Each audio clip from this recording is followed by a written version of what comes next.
You know that guy who's always getting away with everything?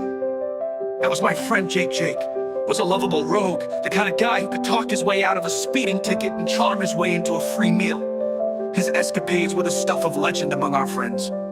We all knew he was skating on thin ice, but it was hard not to get caught up in the fun. One time, Jake managed to sneak into a high-profile party by pretending to be a celebrity's cousin. We all laughed as he regaled us with stories of hobnobbing with the rich and famous.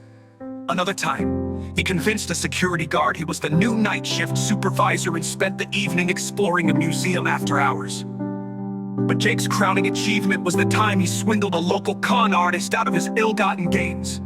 The guy was notorious for tricking people, but Jake turned the tables on him in a brilliantly executed scam that left the con artist red-faced and penniless. It was classic Jake, using his wits for a good cause, albeit with questionable legality.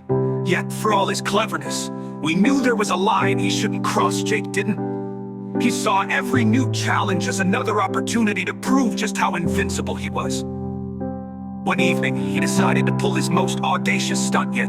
A high-end jewelry store was hosting an exclusive gala, and Jake was determined to crash it. He dressed in his best suit, donned an air of confidence, and walked right in, blending with the crowd of glittering socialites. Everything was going smoothly until Jake spotted the most beautiful woman he'd ever seen. Her laughter, her grace, it captivated him. In a rare moment of vulnerability, Jake let his guard down, revealing his true identity as he tried to impress her. She laughed and seemed charmed, but what Jake didn't realize was that she was the store owner's daughter, and security had been watching him closely the entire time. Just as he was about to make his grand exit, a man in a tailored suit approached him. "Jake, isn't it?"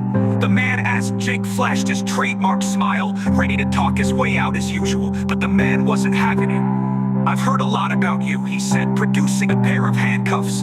It turned out the store owner had been warned about Jake's antics. They had laid a trap, and Jake walked right into it as the security led him away. Jake looked back at the woman. She smiled sadly, as if to say she wished things were different. Jake's charm and wit had always been his greatest assets, but this time they weren't enough to save him.